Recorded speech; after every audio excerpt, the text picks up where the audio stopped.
This week on the Southgate Student Ministry podcast, we start a new series called Resolution. As we start out the year, our goal is to look at personal resolutions. Also with resolution, I think about screen size and how a different smaller screen size can handle less resolution, but a bigger screen size can handle full resolution. This week we start with Resolution 360, and we look at our personal self. Stick around and enjoy this week's lesson. Why will we be doing a series called Resolution? I'm sure that when you hear the phrase resolution, you have a lot of things that come to your mind. Maybe the image on the screen gets on your nerves because it's pixelated, therefore low resolution. Maybe you think about New Year's resolution. All these things are in mind when I was trying to sit here and say, okay, what would be a good thing for us to study?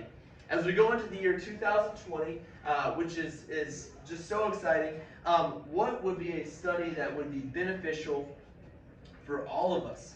And I thought, well, it would be awesome if we could, make goals to be ourselves, obviously a resolution, but also I think about, for example, a YouTube video, or when you go and buy a TV, you look for the resolution, right? If you open up a YouTube video and it is on like the 360 resolution, you are miserable. You can't see anything. It's awful. You try to get it up to that 1080 or possibly some videos I think have 4K now, which is really nice on YouTube. A lot of different things. A lot of different screen resolutions. Now, here's the thing to think about. Different resolution sizes work on different screens. For example, this Apple Watch, the best resolution it can do, because it's an older one, is like the 300 resolution.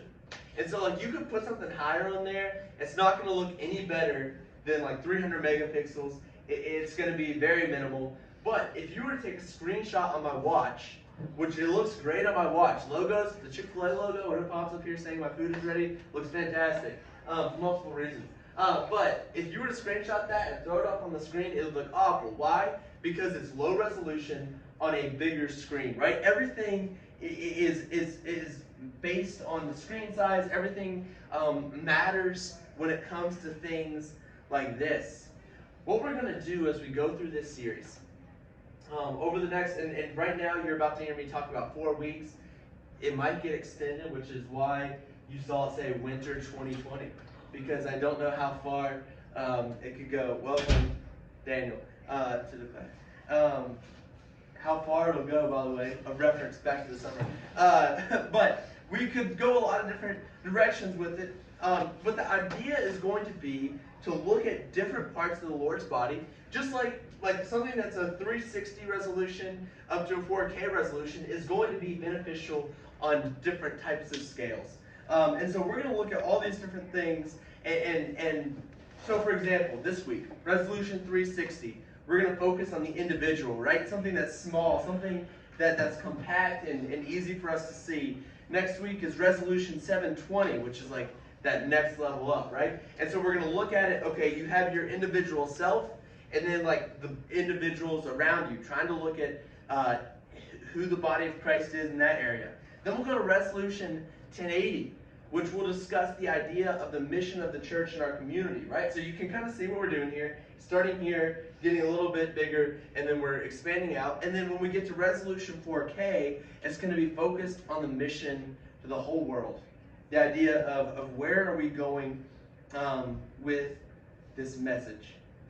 What do we need to, what resolutions, and then so we talk about those different resolutions, the different sizes, the different amounts of people we're going to reach, that type of thing. But then what we're going to do is we are going to go through and think about ideas of what resolutions can we make to achieve those goals. What is something that you're going to be able to do as yourself that can help achieve the goals that we talk about in class, that we study in each thing. And we're going to do that by splitting into different small groups of people for hopefully 15 minutes. At the end of each class, you have small group leaders that I've asked to do this. And I might rotate them, I might let them stay in, I might let you vote them in or out of office. But these small group leaders that will get to lead the discussion for your time. And by the way, if you're in that discussion group, treat them like they're me, or like they're Richard Ferris, or John Thomas, or whoever it is you would respect. Treat them like that person, no matter who they are. And so that's going to be what we're going to do. But tonight we're looking at this idea of Resolution 360. I turned this off. Resolution 360, which is going to look at us as the individual. And I hope tonight that as we start out 2020, that you're in a good spot spiritually. I hope you're able to say, okay, when I look at myself, I feel confident, I feel good. When I think about my spiritual life, I don't feel like I'm lacking a lot right now. I hope that's how you feel. But I know that there are people in this room who probably would look at their spiritual life and you would say, yeah, my spiritual life is not exactly where it needs to be. My spiritual life is down, it's in the dumps, it is trash. Here's the thing, I'm sure there are several of you in this room who would say, I really don't care about my spiritual life, to look at it in one way or the other as a good spiritual life or a bad spiritual life. It just doesn't matter to me. I'm just here because my mom and dad are making me be here. I think that there's probably every single one of those people that I just described sitting in this room right now. What I want us to be doing, I hope you have your Bibles. Go ahead and be turning to Judges chapter 6. If you don't have a Bible, I'm going to pass some out because I think that would be awesome. Daniel, this has your name on it. Do you want it? Sweet. Next. Here, you guys. Yep. Okay. That works out. Pass that back. Let me grab a couple more. I think, Judges chapter 6 is where we'll be. This is the last one. Is this one over here? We're good.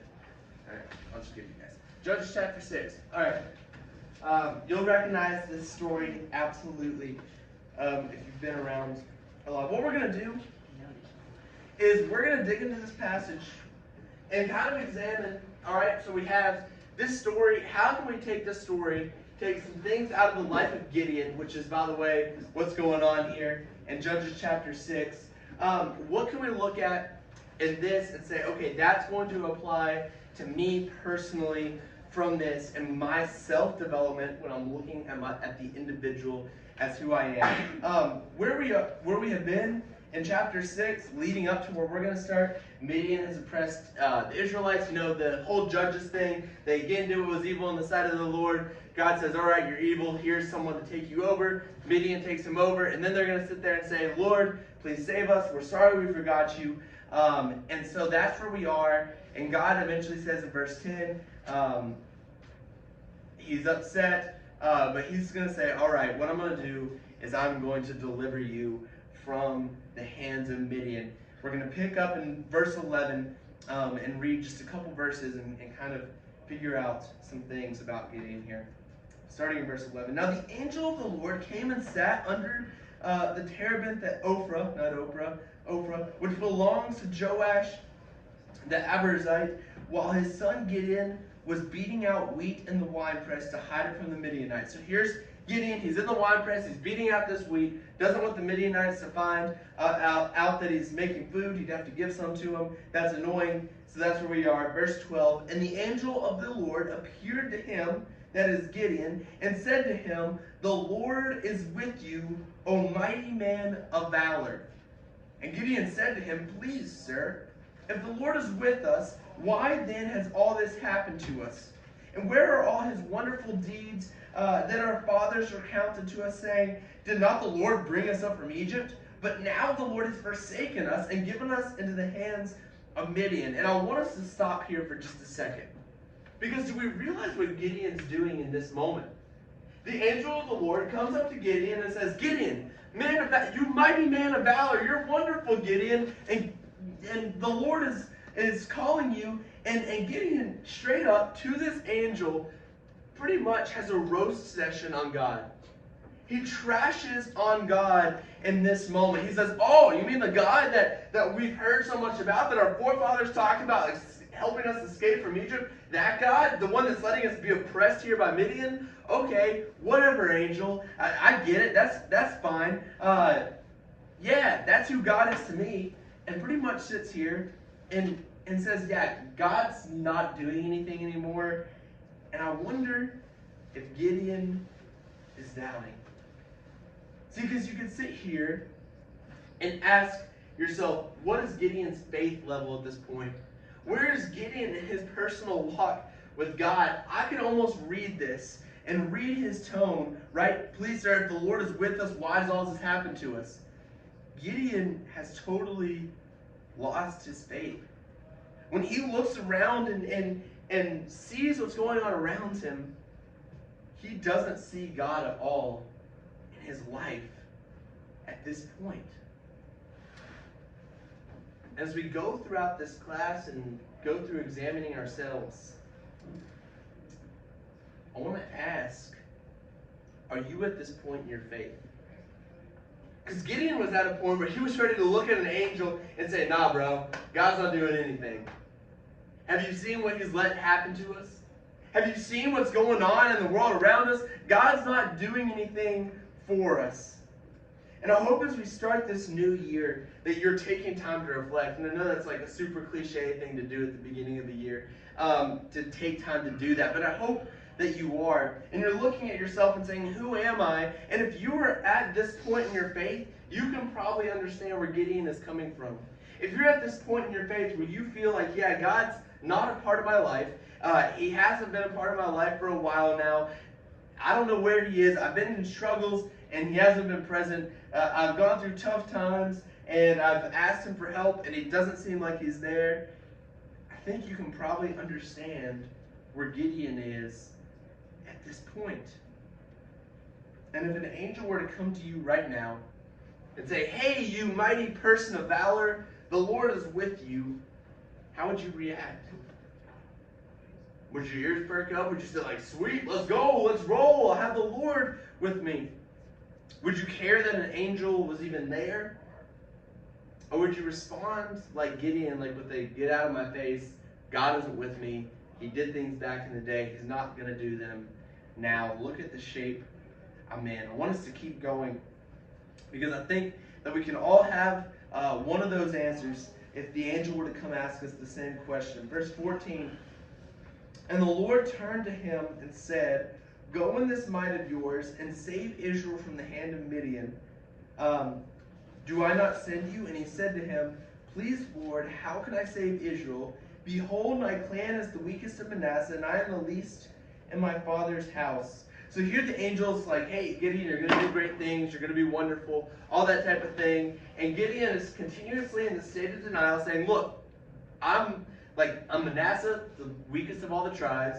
Out of Manasseh, like my clan, my family, the weakest of all the families, and I'm like the weakest in the family, which probably, by the way, was a little bit of hyperbole, which is like he's exaggerating. He's probably just sitting there spouting things off to make himself like, nah, I have no hope. After all, this family has servants, so he's certainly not the lowest in the family. But he's going on and he's just making excuse after excuse after excuse to say, yeah, God's not doing anything for me. Verse 16, the angel is going to speak back up. And the Lord said to him, calling the angel the Lord, because the Lord is speaking through the angel, but I will be with you, and you shall strike the Midianites as one man. As we look at ourselves right now, as we examine who we are, if you are sitting in this room right now and you feel like you're in the place that Gideon was here when the angel approaches Gideon while he's beating out the wheat in the winepress, if you feel like you're at this point, are we going to be willing to listen to the angel say the words that he just said? Say the words, but I will be with you and you will strike the Midianites as one man. Because, and I can speak from experience because I've sat in this place, and I'm sure so many of us in this room have sat in this place of Gideon where you feel like God is not with you, where you feels like he's not with you. The last thing you want to do in this moment is listen to what God has to say. The last thing you want to do is hear that God is with you because you feel like he's not. Yet I've never known God to be a liar. And this angel is going to come to Gideon and say, look, the Lord is with you. And you're going go defeat the Midianites. If we're sitting in this room and we're in a place where we feel like God isn't anywhere near us, the way to take this next step, as we're talking about our personal self, as developing ourselves as who we are, listen to the words of the angel, I will be with you, and to put it in like basic terms for like us in our everyday life. And you're going to go do great things for me. If you're in the place of Gideon, it's time to let the Lord take you to the place you need to be. And if you feel like right now, like, I don't even know if I can find the Lord, I hope that you reach out to someone in this room, to me, to anyone, to help you find him, that'll sit down with you and spend the time. I want us to keep going, because what we're going to see here is that Gideon's faith is going to begin to grow. Over the next few verses, we're not going to read them right now. The faith of God we're going to see the faith of Gideon increase. The angel's going to show him some signs about some things. That's going to be what takes place. Gideon's like, whoa, those are some crazy signs, and he starts to grow in faith. I want us to go over, let's flip over to verse 25. So scroll down there or flip over. I hope you're flipping over with the Bible, which would be awesome. I want us to talk about the idea of, are you hiding your faith? I'm going to read starting in verse 25. That night, the Lord said to him, this is after Gideon was like, all right, I see you. You're doing some things, and maybe you're not so faith. Take your father's bull, this is what the Lord is saying, and the second bull, 7 years old, and pull down the altar of Baal that your father has, and cut down the Asherah that is beside it. And build an altar to the Lord your God on top of the stronghold here with stones laid in due order. Then take the second bull and offer it as a burnt offering with the wood of the Asherah that you shall cut down. So Gideon took 10 men of his servants. See, here's where we see he has servants. And did as the Lord had told him. But because he was too afraid of his family and the men of the town to do it by day, he did it by night. Gideon has developed a faith. It's amazing. Think about where Gideon was earlier that day. Earlier, just less than 24 hours previous, Gideon is in this moment where he's like, yeah, God did stuff in like Egypt. God doesn't exist to do stuff in our lives anymore. And here he is. He gets told by this angel, hey, go tear down the family statues of Baal. Tear down the altars. Tear everything down and rip it out. And he's like, all right, I'm going to do it. And he goes out there.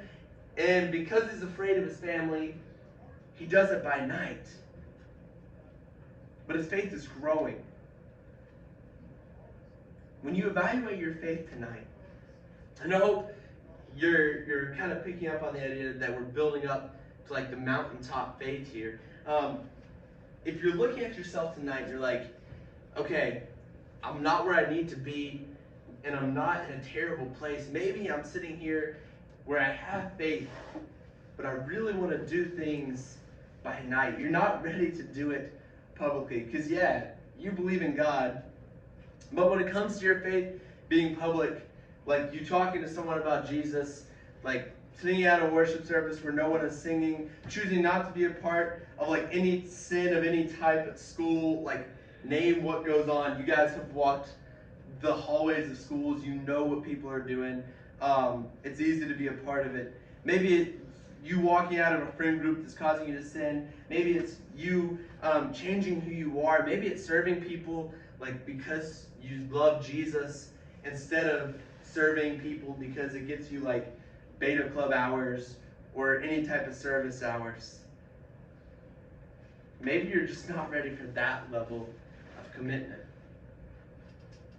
But maybe you have that spark of faith in you that's willing to do something profound, like tear down the altar of Baal. And even though maybe you're at a point where you're looking at your faith and you're like, I want to do something so bad, I encourage you, because when I read this story, I don't look at Gideon right here as someone who's like awesomely brave. I look at him as someone who's ready to do something for God, but's not ready to yet go to the mountaintop. But I want us to see where Gideon gets by the end of this passage, by the middle of his story, really, just a short time later, as we continue on this idea of where are we And our walk with Jesus is we're making resolutions with ourselves to start the year. And I want to ask, are you on the mountaintop of faith? Because I want to look at this one other moment that takes place in Judges chapter 7. What we're going to see here is God has said, hey, bro, you're going to take out the Midianites, which is great. That's what Gideon is going to do. And what the Bible does here is it states, by the way, the army of Midian is full of, it says their army was like locusts. So I don't know if you guys have ever been in a crowd where you're like, that's a bunch of locusts. Like, probably don't think about it like locusts. But like, that's an army of people. Like, it's a lot of people. You know, if you ever go to a game, a big football game or anything like that, it's like, wow, that's a lot of people. If you've ever been to Knoxville for a Vols game, you're around the corner, it's like, there's a lot of people down in that area for that part of the game. Anywhere you go where there's a big crowd, you know what the feeling is. When it describes someone as locusts, it's like, it's a lot of creatures down there, and they're human beings. And in this case, it's a huge army. So what we're about to see Gideon attack is this massive army that's really scary and very armed. And I had a children's book, and they were all shirtless, which was also very frightening. Like a kid's Bible. In the illustrations, they all were stabbing each other. It was frightening. But we're going to go ahead. Let's read in verse 19 together. So Gideon and the 100 men who were with him came to the outskirts of the camp at the beginning of the middle watch. When they had just set the watch, and they blew the trumpets and smashed the jars that were in their hands. Think about what Gideon does here. An army of locusts? An army that in this valley, there are just so many of them. And Gideon says, all right, here's 32,000 guys. We didn't read this part, but Gideon goes to God and said, look, Lord, here's 32,000 guys. It's probably not enough to take on that army of Midian. And God says, let's get it down. And God gets it all the way down to 300 people. And they go to the top of this place, this valley. They go to the top of it, and they smash vases and blow trumpets. They wake up this army that's in this middle, this army of locusts. There's 300 of these guys. They're easily going to be killed. Verse 20, then the three companies blew the trumpets and broke the jars. They held in their left hands the torches, and in their right hands the trumpets to blow. And they cried out, a sword for the Lord and for Gideon. Every man stood in his place around the camp, and all the army ran and cried and bled. When they blew the 300 trumpets, the Lord set every man's sword against his comrade, again against all in the army, and the army fled far away towards a lot of really difficult cities to name. You want to talk about a developed faith. A faith that didn't take long to get from the beginning to fully developed, because Gideon said, you know what I'm going to do, God? I'm done letting anything be in myself. I'm done letting myself say, oh yeah, we need an army of 32,000 guys and maybe we have a shot. I'm down to understand that if I want my personal faith to be at its max potential, if I want to be on this mountaintop of faith where I'm sitting here ready to say, Lord, yes, I'm ready to do everything and anything for you. Ask me to do anything and I will do it for you. If you want to have that in your life, you have to understand that God is going to do anything with nothing. If you feel like you're sitting here right now and God doesn't exist, let him walk into your life.